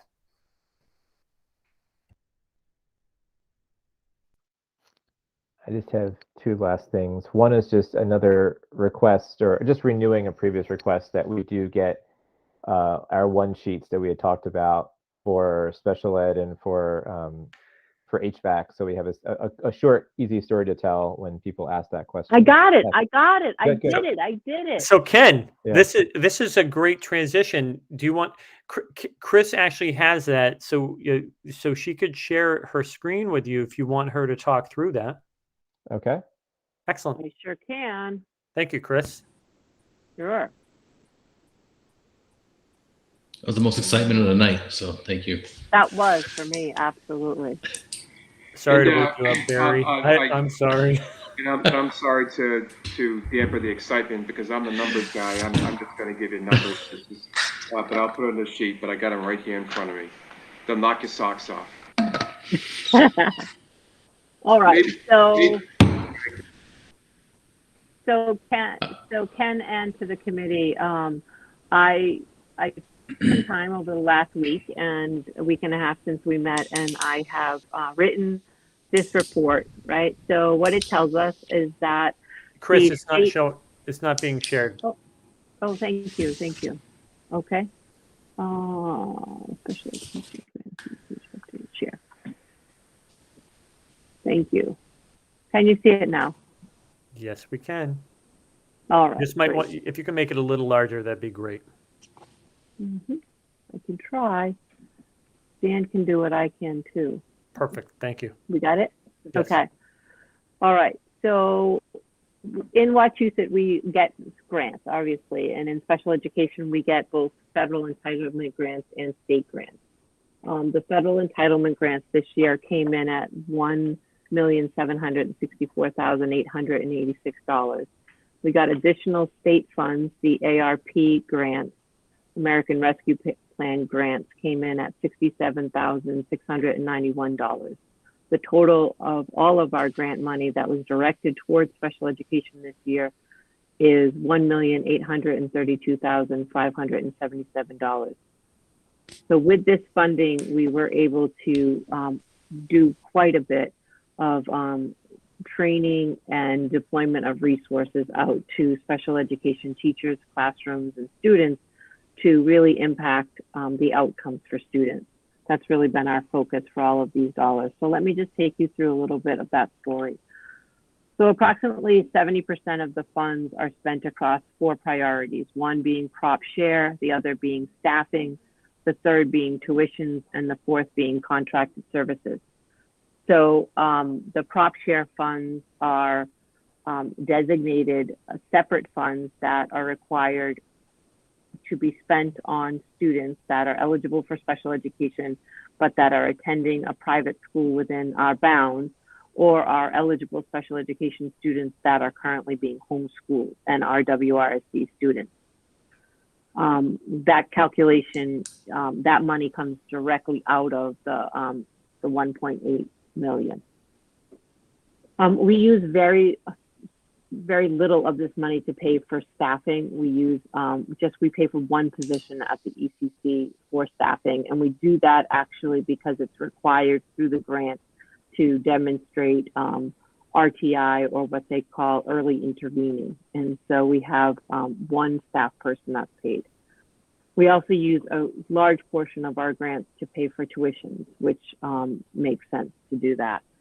Another good portion of the money is spent on contracted services, and these contracted services are services that are typically for our students in special education who require a specialized service, like a teacher of the visually impaired, or orientation and mobility, or maybe something in the lines of the hearing impairment. And sometimes we use contracted services for testing. So about 30% of the funds that are left in the grants were then allocated across about 6 different areas, so that money could be turned out directly to our students and staff to really, as I said earlier, impact the outcomes for students. So we have had amazing special education professional development happen this year. And we've been able to not only do that professional development, we've had ongoing professional development in some of our series around reading instruction, CPI instruction happens throughout the year. Paraprofessional training has been throughout the year. The ABAs, teachers, and BCBAs are engaged in an intensive training all year. And so this money also allowed us to buy the instructional materials that students would use in their classrooms and implement the new professional development that the teachers are getting trained in. In addition to that, we spent a good portion of the money on tools that we use to evaluate students. That includes interactive iPads that we use for our cognitive testing and psychological testing. We paid for our subscription to Pearson, which is our testing platform. We updated some of the tests that are not on Pearson that we needed new kits for, or that new additions came out. And we also have invested in a skills-based portfolio for our individual students that are in our intensive district-wide program. And of course, the training associated with the updated tests and the skills portfolio. We also use our grants to pay for stipends, and the stipends go to staff around after-school sports, Special Olympics, assistive technology team. We have some PLCs running that our teachers engage in, and on occasion we have teachers preparing PD, and they are paid for that PD, for that preparation time. In terms of technology for students, we spent some money on making sure that we have the specialized technology that our assistive technology team has requested or indicated that a student needs. So we buy a lot of specialized technology for students, whether that's a touch Chromebook because that's what they require, or a mount for a wheelchair. There's just a lot of different pieces of technology that we put in students' hands to increase their facilitation with the curriculum and with language. We've had to replace, we've used this money to replace individual students' iPads, Chromebooks, and laptops. We've used it for purchasing Chromebook sets or iPad sets for particular classes within programs. We've purchased FM systems for students with hearing or similar needs to a hearing loss. We've bought walkie-talkies for both our summer program and to be used during the school year to ensure that all staff are able to be communicated with during the times that they're in the building or across the playground. We've bought noise-canceling headphones and other headphones that students would use while they're on Chromebooks. We've also used quite a bit of money for the programs and apps that we put on all of these devices, and that we use to support curriculum instruction across the content. So that would be licensed for, speech, language, OT, comprehension, decoding, phonemic awareness, current events, math. We have apps to increase technology skills, and we also use apps across our functional life skills program. Additionally, that we have spent money on just classroom materials, everything from consumables to, building a vocational center, building life skills teaching centers. We've bought classroom furniture. We've bought multicultural dollies, which was very exciting. We bought books. We started a coffee cart at CTMS. Each one of the iPads that a student has needs their own individual case, and typically those are very individualized based on the child's needs and an assessment from our assistive tech team. And we also bought over 50 5-point harnesses that are used on our school vans for our students who require harnesses or car seats, so that our paraprofessionals weren't spending their time moving those car seats in and out of the vans anymore, but the harnesses are in the van. So I was very excited to put this all down for you, and Ken, I can share it with you in the committee as a PDF. Let me stop sharing and get back to the screen. Yeah, I think that would be super helpful, and I think the full committee would probably want to see that as well. Sometimes And maybe Daryl, if Chris is going to share it with the committee as your individual report, maybe you could also call special attention to it in your report so people are sure to go to go look. Yeah, that's a great idea. Dana, do you have a question? Ken, can I Yeah. ask you, Okay. I would be interested in hearing any commentary from this group about the report or the one pager, as we've been calling it in central office, to hear if you have any feedback for me. Yeah, speaking of feedback, Dana, we have a lot of feedback from you. We'll get feedback from everybody, but Dana, do you have a question? Now this, what you just presented, Christine, is information on the grant that you got this year?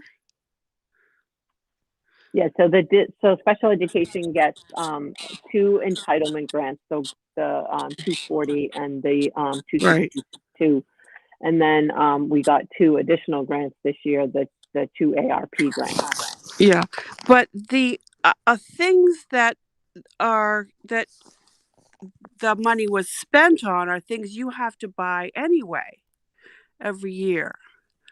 So are you Yes, saying that's right. that you're saying that this year if May I? What I'm saying is that some using of grant money? that's right. Grant money is used as the language Dan would use as an offset to some of the costs that would be associated with educating our students with disabilities. So what is the difference between what you were able to offset this year and last? So this year you have more grant money to offset that. That's correct. And what about next year? What do you think will happen with that next year?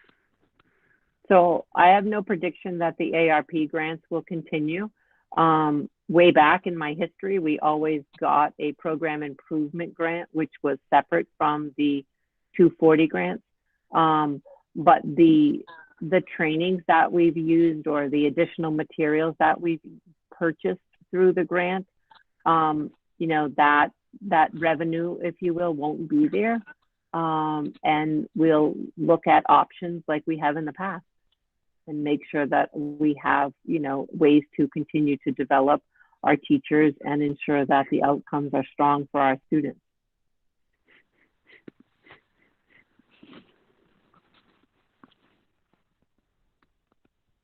Good, thank you.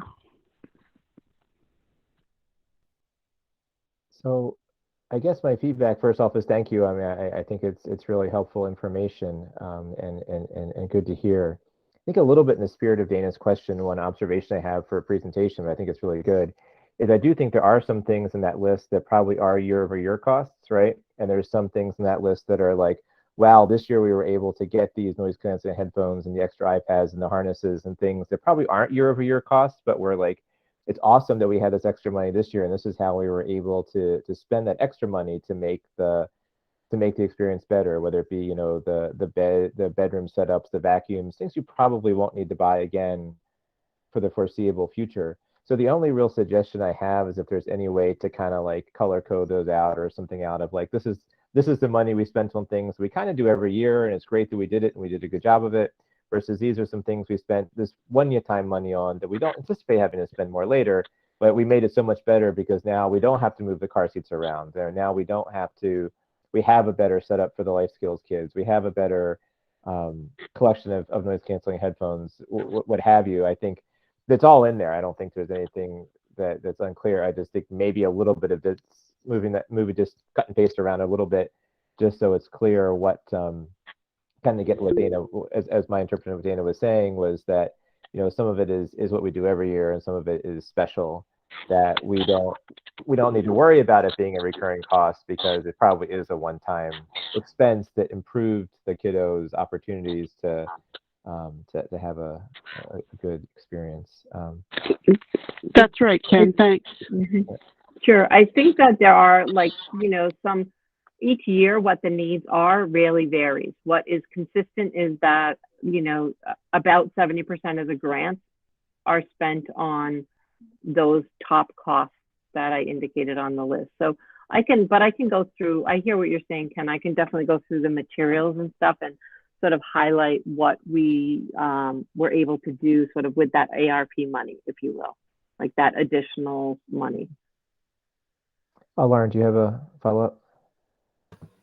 Just two quick comments. As somebody who battled with those 5-point harnesses at the ECC, bravo on adding that investment, because that's saving a lot of fingers and backs for those staff. And just, I think my background in special ed, I kind of look through that list and I know the things that are consumable and are going to go away, and then some of the things that are year to year. So yeah, just to echo what Ken said, maybe kind of separating out a few of those things, because I see how, with the professional development, we have that staff and we, they can keep working on that stuff and some of that bigger equipment. But yeah, maybe just separating it out a little bit to see what. I'll try. Yeah. Thank you. Thank you. Thank you so much. And we're not going to say, oh, you said you're not going to buy that again, and now you are. I mean, this isn't meant to be like some sort of rigid thing. It's just, I think there's two stories that I get from this document myself. One is, this is how we spend money in special education and the things that we do for our kids. This is the one-time stuff we did that made it even better. And I think that both with what Barry did with the computers and what you did with this document and what we'll do with the HVAC is something that you might want to narrate very briefly, Daryl, when you go to the towns, just to get ahead of you got a bunch of grant money, what'd you do with it? I think Chris and Barry have given you some information that you can use, right, to say, okay, this is some of the ways where your kids are having a better experience from that money, and we didn't have to charge you for it, right? This is how we responsibly used our federal funds to improve kids' education, and now we don't have to ask you for that, right? So from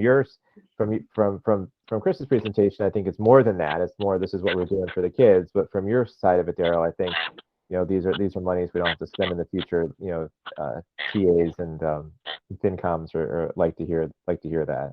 Yeah, I agree. So Barry, I saw you unmute. Do you have a question? No, I didn't mean to unmute. If I did, sorry. I wasn't complaining about you unmuting. I just wanted to make sure I was recognizing you if you had something to say. No, thank you. So thank you, Krista. I appreciate that. And if you and Daryl can collaborate over having that draw attention to in one of your future reports, and then I think as I'll keep going back to Bob, time after time here. I think when he would go to Princeton, he'd always say, okay, give me what I need. Like, give me what I need to make arguments. And I think this year, some of us are going to need this information in short stories, right? Good stories, true stories. I can share pictures too, if that helps. I don't know if we want to go that way or just words or bullets or what have you, but just let me know what you guys think. Absolutely. Yeah, I mean, I think we could leave that probably to Daryl's discretion, since he'll be the one who does the presentation. Obviously you don't have pictures of kids or whatever, but whatever's appropriate that you think is great. Well, those fancy buckles in the vans for sure. Yeah. It's fun that you actually have had that experience, because I do think it was painful moving the car seats twice a day. I felt bad because I have arthritis, so I could barely do it, and then I had to have the aides do it. So yeah, I get it. But I think it's important to stay on the path that tells us that people in the towns, let's say I talked to a bunch of people in Princeton, they want how important was that purchase? Are you going to have to make that purchase every couple years? Wow, it's great that you got grant money for that, but what about these test kits? What about the things that you're actually going to have to do every year? Yeah, put those in a different column so people can see, what was really special and what you do have to pay for every year. They have to pay for every year. So yeah, basically, like Dana, so recurring costs versus one time. Yeah. Yep. Because there's some things on that list that were kind of like, wow, this is really good that we were able to do that this year. Yes. But that's not going to be every year. No. And it didn't cost, and it was grant money, which is cool. Definitely. And we still love your numbers too, Dan, but sometimes a good story and a good picture is also also important, right? It's all good. Yeah. I had one more question, which is kind of transitional to like being done, so I want to hold that off till the end. So, do other people have questions for my question? So my question is a little bit of what's next, right? So we talked about the budget retreat and making sure that it's not a doesn't begin to be a Christmas list that comes back to haunt you. But in terms of once you actually present the budget to the towns, to the school committee rather, I'm going to throw out some random thoughts from what I've seen, and you can disagree with me, of course. But uh, when we've gotten the first PowerPoint, right, that actually goes through, of course, all the towns are going to flip ahead to see the number next to Holden, right, and be like, oh my gosh, or that's not so bad, or whatever. So we don't want to let the cat out of the bag super early. But I will say that I've observed at that first meeting with the school committee questions that the committee has that if it had been vetted through this committee first, maybe we could have given you some thoughts about, okay, if you go to the full committee with this slide, you're really going to get a question about, what was it last year? Or you're really going to get a question about X or Y. So I think I would like Daryl, you and Dan to reflect now on, when is it going to be that what meeting are we planning at the full committee, the full school committee to present that traditional PowerPoint, right?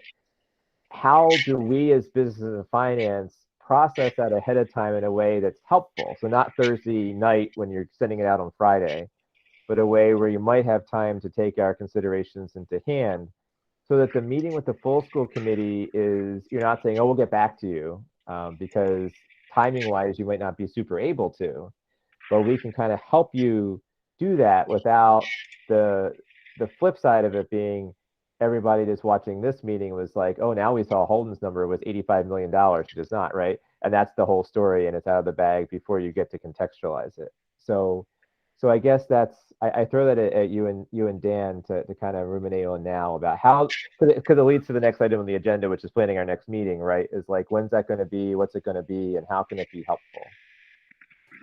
So, again, I've been debating about this because, our first meeting with the town is next Thursday.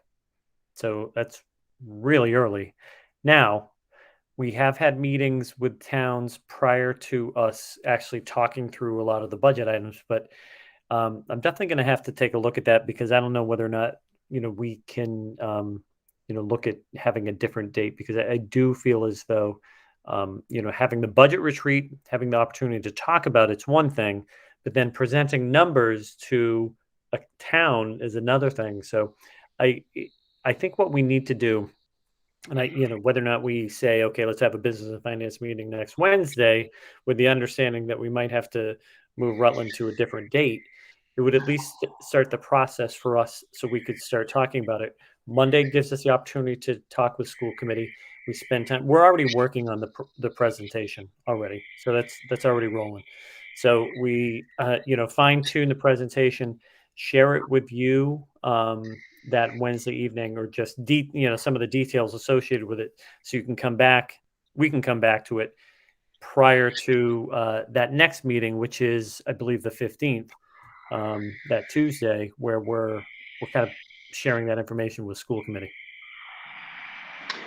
So I'm looking at the calendar here. I think, Darryl, that first meeting with Rutland, we may have to push that back again. Yeah. Well, and again, I think one of the things as we kind of go through this, Dan has just a ton of stuff going on, as well as, hey, guess what we need to do? Create a budget book. So yes, we have a template for the budget book. We punch numbers in and so forth, but it still requires, a certain amount of work in terms of actually human time.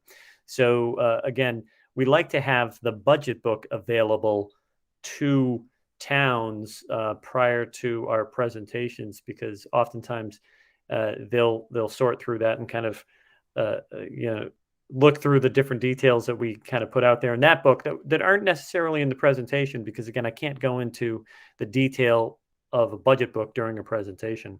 So if we were to have a meeting, it would probably be helpful, Ken, if, and again, next Wednesday evening to pull something together. I don't think there's anything on the calendar for next Wednesday. Okay. I didn't mean to make more work for people. No, I'm just saying, I think this is the season where that happens, right? And as much feedback as we can give you ahead of the 15th, I think makes the 15th more useful for that. And I also think, as you're saying, the first meeting be on the 10th strikes me as ambitious, because I think the school committee has had issues in the past where towns have seen numbers before even this subcommittee has. It's hard to chicken and egg a little bit, and it's a tight schedule, and you got 5 towns. But that's typically the issue. Yeah, but trying to get all everything in prior to a budget being finalized. So I think the 9th, regardless of how convenient it is or not for people, is probably what we want to aim for. Okay. Thank you. I'm just hearing what you're telling me. I think it's what we need to do for you, right? Yep, I agree. Dan, does that work for you? I'm just asking if we can push Rutland out. I mean, is the 9th or the 10th good for folks? Well, that's what I was saying. I think if we could do the 9th next Wednesday, that would be great. And then what we'll do is I'll talk to Randy tomorrow, or I'll send her an email this evening, and we'll just reschedule that. Because the regional agreement groups kind of has to meet. We're meeting on the 10th already, and we need to be ready for the 15th also. So I can't transmogrify that one. Yeah, no, don't move that one. We'll if we can do 6:30 on the 9th, that'd be great. I can do that. Can enough people do that we'll get quorum? People. I can do that. Yeah, I believe I can too. I'm going to double check. Okay. And presumably, hopefully, Malaya will be able to make it as well. We'll do that virtually, because I feel as though at the moment we're getting better attendance virtually. And I think it's actually almost more transparent virtually. I think Mary would have been in the room with us one way or the other, but I'm hoping more people are listening than they would have been. So I don't think we're being non-transparent by being virtual. There's only one watching on YouTube right now, Ken, but that's just today. They could be watching on, I don't know. They'll watch it later. So if there's only one person watching on YouTube, is it you? So yeah, that was sort of my last question for now. So we'll plan for Wednesday. We'll get, make it worth our while and make it worth your while, right? By actually sharing with us stuff that we can look at. I'm sure I'll be busy during that day. I won't look at it during the day, but I'm sure some committee members might have a moment, if there's something to share ahead of time, that they can actually look at it, because I know people are sometimes more visual than auditory learners. It might be hard to process it all if it's just coming at them on the screen. Sure. All right. So 6:30 is what we're doing there. I'm going to be just on the edge of making it by 6:30, so hopefully Vice Chair Gustafson can start us if I'm not ready to go at 6:30. Wednesdays are tough. All right. So do people have other things to bring under the agenda item or under?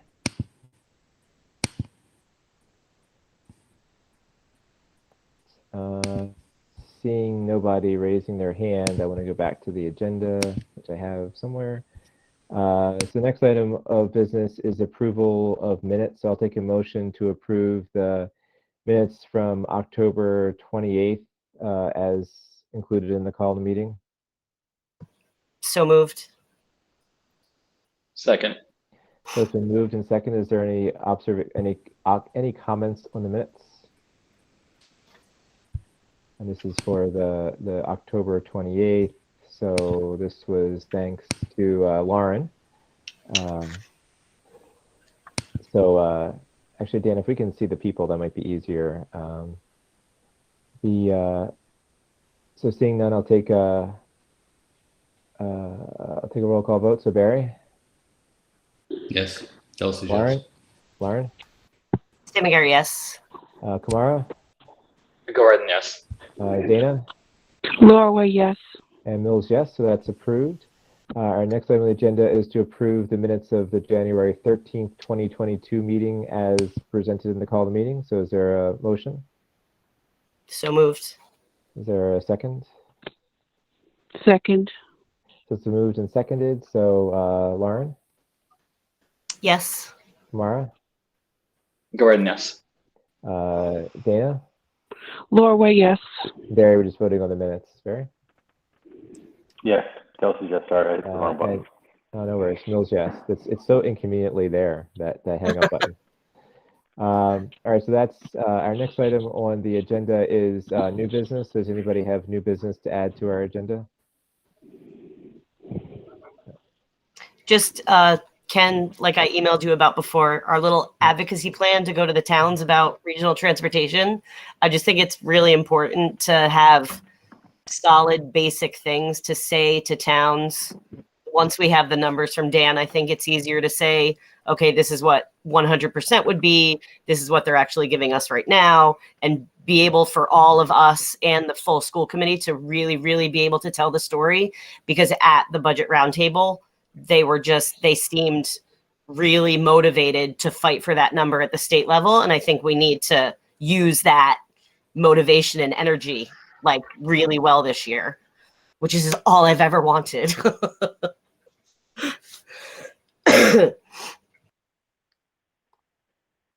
And regional transportation, which I'm actually worried about this year's regional transportation before next year's, but they're both important, right?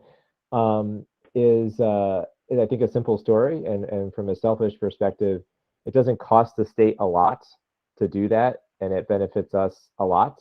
Whereas a lot of the other more structural fixes to the overall education budget are super expensive and don't really trickle down to us much at all. So regional transportation is a really good, easy story to tell. You promised us this money when we regionalized, and give us what you said you were going to give us. It's a nice, simple story. And again, it doesn't cost the state a lot. And I know Anne and Kim and others will push really hard for that. So. We already talked about our next meeting. So next week is full of school committee meetings for both members and administrators. Hopefully Monday will be, or Tuesday rather, will be, whatever day it is, will be efficient and useful. That's my new business. No, any other new business? Otherwise, I'll take a motion to adjourn. So moved. It's a move by Dana, seconded by Barry. So Lauren? Yes. Kamara? Gordon, yes. Dana? Laura, yes. Barry? Kelsey, yes. And Mills, yes. So we are adjourned. Thank you all. There's a lot of work that goes Thank into you. the numbers that we're seeing. So Yes, I thank appreciate you. the work you have done and will do. Thank you, everybody. Thank you. Thanks for your time Thank tonight. you. Have a good night. Thank you. Three cheers for Bye. Dan, the man with the numbers. Good night. Nice Good job, night. Dan. Nice job, Chris. Thanks, guys.